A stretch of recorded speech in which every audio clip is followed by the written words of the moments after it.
The land out of time, also known as Anachronia, and previously known as Fossil Island or Kudos Island, is a massive land expanse that can be found to the north of Mauritania. The island was first mentioned over a decade ago when the city of Varrock was given a graphical update. The museum was given a large donation from the Miscellanean government, which allowed the museum to begin development on new projects, one of which was a canal barge in the nearby dig site, which would grant them transport to explore a newly discovered island north of Mauritania. The island was once named Fossil Island due to a large amount of fossils found in it. However, I believe this idea has been retconned to go along with a new, different storyline, one which states that no one has ever set foot on the island for thousands of years, and due to this, there has never been any fossils found on the island, so there would be no need to call it Fossil Island. Curator Haig Halin of the museum stated this newly uncharted island may be of archaeological significance and that they would require qualified archaeologists to assist in exploring the island once the barge was complete. Players with 100 or more kudos, a reward point system for players who helped out with the newly renovated museum, were told that they would qualify as such a person with the expertise to help explore the island, which at the time was nicknamed Kudos Island. With this being said,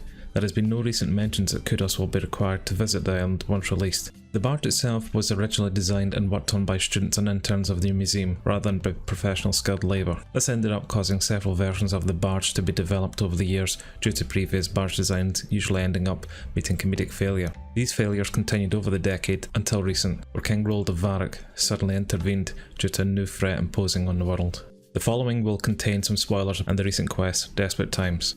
In recent days, during the Desperate Times quest, Seren calls a council meeting with all the world's major nations about the looming dangers of the now awoken Elder Gods. After the council squabbling about creating a garden to appease the Elder Gods failed to go anywhere, Kerapak, a powerful dragonkin, appeared and convinced the council to go along with his plan to stop the Elder Gods. He planned to use the Elder Artifact, the Needle, to put the Elder Gods into a permanent sleep. The council and player eventually go along with Kerapak's plan, only for Kerapak to end up tricking them by defeating the Needle's guardian Gale and taking the Needle for his own purpose. Kerapak intends to go to his laboratory on the Dragonkin's first city, Orvan, to use an item called the Crucible, which would sacrifice the planet's anima, thus permanently putting the Elder Gods to sleep, but at the same token would kill all life on Gielinor in the process. He sets off from the Needle's site towards the coast and to the northeast of the world, vanishing into a great storm. We can safely assume that he's going to Orvan, which is located on the island of Anachronia, which is the same island that Varrock Museum intends to explore. King Roald of Varrock, known of the new dangers rising from Kerapak, increased the funding for the museum's barge project so that it can be finally completed. Mr. Mordot, the intelligent red dragon who resides in the basement of Varrock Museum, learns about Kerapak and Orvan and wishes to go to the island to learn more about himself, the other dragons, and possibly about his creator, the Dragonkin, so he steps in to oversee construction of the barge. Players and hired adventurers are tasked in helping complete the barge through their combined skills and expertise in an in-game community event called Breaking the Storm. An architect, engineer and botanist by the name of Ava Lovelace assists the player in building the barge by use of her enchanted tree creations that supplied materials for the boat. She also helped the player find and construct a ward that would allow the barge to break through the thick storm that surrounds the island as well. When the barge is finally complete, an expedition from Varrock, including Mr. Mordot and the player, will journey up through the River Salve and into the open waters towards the storm-laden island of Anachronia.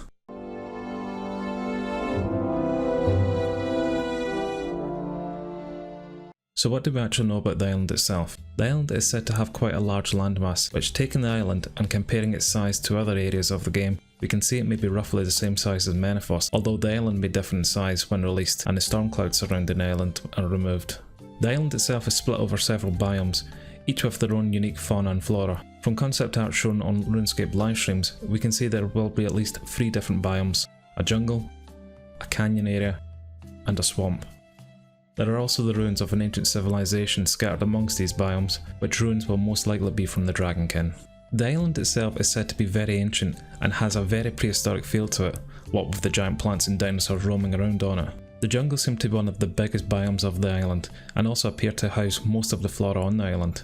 The jungles are completely overgrown with tall tropical themed trees, snaking roots that spread like vines, large leaf plants that carpet the floor and could potentially hide the player from many predators native to the island, and finally contains some beautiful yet dangerously bright coloured plants. The jungle is also home to a lot of wildlife, such as hunter-based creatures like the volcanic-backed beasts that look like the Pokemon Camerupt, as well as gigantic yellow-tinted T-Rex creatures known as Corbicular Rexes and their cousins Bagrada Rexes. There are also a lot of other smaller scaled hunter creatures, such as the small blue and green Jadinkos, Grenballs, butterflies, and also possibly a creature from the new Herblore Diversion and Distraction. We also catch a glimpse of the mascot creature of the Land Out of Time in this quick shot of it roaring. We see some of the new Vileplume Slayer creatures. These are creatures that we haven't really seen in the game before. Some of these new plants resemble clawing tendrils, others look like beautifully deceiving saucer-shaped plants, and there's even clusters of spiked bulbs that have some form of nectar-looking liquid inside them. These creatures are said to be static, unlike most creatures that can freely move, so it could be assumed that these plants all have more than one attack style to stop players from easily attacking them from a distance, as well as them being poisonous or able to disease a player. A new form of overgrown idol, with what appears to be a dragon head statue encased inside it, is present in the biome, as well as some new creatures to fish for in some of the waters that lie within the jungle as well. The canyon area is pretty barren at first, but also appears to be home to the island's biggest wildlife. This area looks to have a lot of large rock structures that make its foundations up, with some mineable rocks scattered across them. Some of the canyons have been formed that will most likely be used to hunt some of the larger creatures on the island. There is concept art that shows what appears to be one of the Rexes lured into the canyon's valley, with the hunter Sable on a ledge above, about to knock a very Wile E. Coyote-esque looking rock over to squash the beast. The area looks to be quite dry and hot, littered with the skeletal remains of dead creatures, but still suitable enough to grow and sustain desert-themed plants such as palm trees, fungi and cacti. These plants look to be massive and may contain a bounty of new farmable materials that may be used in other skills, as well as some new potential woodcutting methods. There's also some large flat terrain which some of the larger creatures, including the new Slayer creatures, roam, like the Stegosaurus-based dinosaur and the smaller, more lizard-like dinosaurs. We don't have too much information regarding the swamp biome, but from its concept arts, it does seem that this biome will be the trickiest to reverse and master in its environment. The swamp itself seems to have an almost acidic looking water which the player can negotiate through but at a very slow pace. The flora here seems to be comprised of mangroves, trees and shrubs with densely tangled roots that sprawl across the swamps, which could shelter the player from the dangers that lurk in the swamp. Such dangers being hostile insects, including wasps, which thrive in this biome and, like everything else on the island, seem to be enormous in size. Fortunately, there appears to be picture-shaped plants with long dangling tongues that could act like flypaper to trap or even eat these hostile insects. These plants remind me of the barnacle creatures from the Half-Life series. We also have a range of amphibian creatures, such as these varying-sized frogs, which I'm sure would be quite happy living in the swamp area. When it comes to intelligent life and culture on the island, there isn't much apart from the ruins of an ancient civilization. These ruins are most likely Dragonkin in origin, being that the first Dragonkin city of Orvin is to be based on the island. These ruins seem to be more concentrated in the jungle biome of the island, with small scatterings in the canyon and swamp area. The ruins have a very Aztec or Mayan theme to them, but are symbolised with a lot of Dragonkin statues and emblems. After the barge reaches the island, it seems to be docked on a beach near the jungle biome. An early first base seems to have been erected there to allow players to gear suitably for the adventures ahead as they explore the island. Eventually, the Varrock expedition seems to take over the main pyramids to use as a base camp for the exploration of the island. With gameplay set to be similar to player-owned ports, it is assumed we will use this camp to send skilled NPCs around the island to collect or unlock new areas and items to help us solve more of the island's secrets. One such secret lies within the ancient totems dotted around the island, of there being 8 in total. These totems will require fragments that can be collected by interacting with the skills and combat of the island, and will offer benefits that spread across the game world as well as the island. One benefit described as a 15% reduction on the cooldown rate of all auras. These totems will come in 3 different sections, having a top, a middle and a bottom piece. It can be assumed the effect granted from the totems will depend on which part is used. Pieces shown in the concept art showed similar looking bases for the totems, but 3 different middle sections, including a piece that looks like 2 rotating rings within it, an angled compass face, and an hourglass. The top pieces appear to be a Dragonkin compass rose symbol, a Dragonkin head, a castle spire, and a claw clutching a hollowed out globe. Each of these pieces has a glowing green orb that emits a green smoke, which may be used to symbolise that the totem is active. The player will need to occasionally maintain the statue to keep the totem's buff in effect.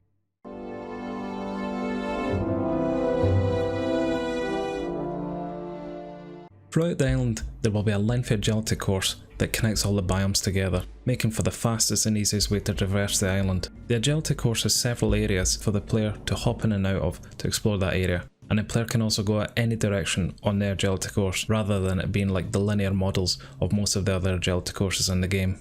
It has been stated that it can take up to 6 minutes to complete 1 lap of the agility course over the island, which, to give it some comparison, it takes roughly 40 seconds to complete the Heffen agility course in Pref, showing just how large this island is going to be. While using the agility course, players may find new loot, including new codex pages that when combined and used can make upgrades for the surge and escape abilities, which essentially gives the abilities a second charge to use. these codices will be tradable. We know there will be 8 new Slayer creatures, which will range from level 90 to 114 Slayer.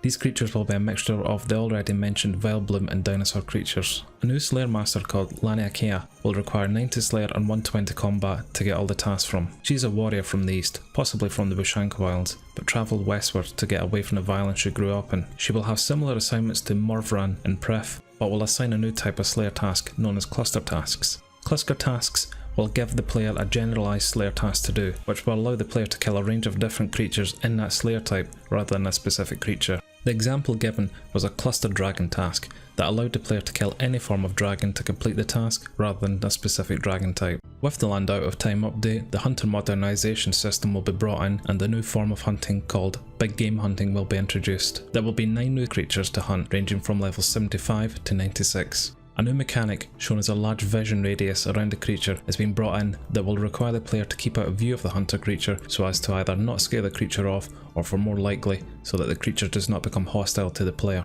We will be able to use the island's natural resources to build and construct traps on the new creatures, including a rather deadly looking ballista. Upon successfully hunting the creature, another new mechanic will be available for the player, which allows them to essentially loot the remains of the creature, similar to looting the remains of a slayer or other monster in game. General loot as well as other new items will be obtainable, including new armour that can be made from the pelts of the creature, as well as a new Hex Hunter styled maul weapon that will do more damage against range opponents. This maul is comprised of several creature parts, such as the lava camel's volcanic hump, spines of a lizard, and a piece of the ocularized tail. Erbison is a new Fremnik hunter who has arrived on the island to prove himself as a master hunter. A run-in with Kerapak, however, has left him damaged, possibly leading to how he looks now. It may be possible that Erbison could assign the player hunter targets similar to the Slayer assignments based upon his presence on the island.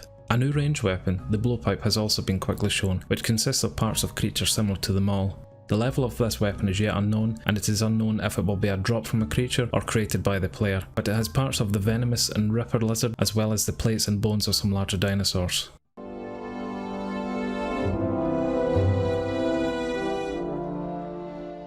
So that is everything we know about the Land Out of Time so far. Has there been anything I've missed? If so, please let me know in the comments below. I for one am very excited for this update and can't wait to learn more about this mysterious island and how the story of Kerapak progresses, and hopefully you are too. Thank you all for watching. If you've enjoyed this video, please leave us a like, it really helps us out, and consider subscribing to the channel for more Land Out of Time and RuneScape related content. Bye for now.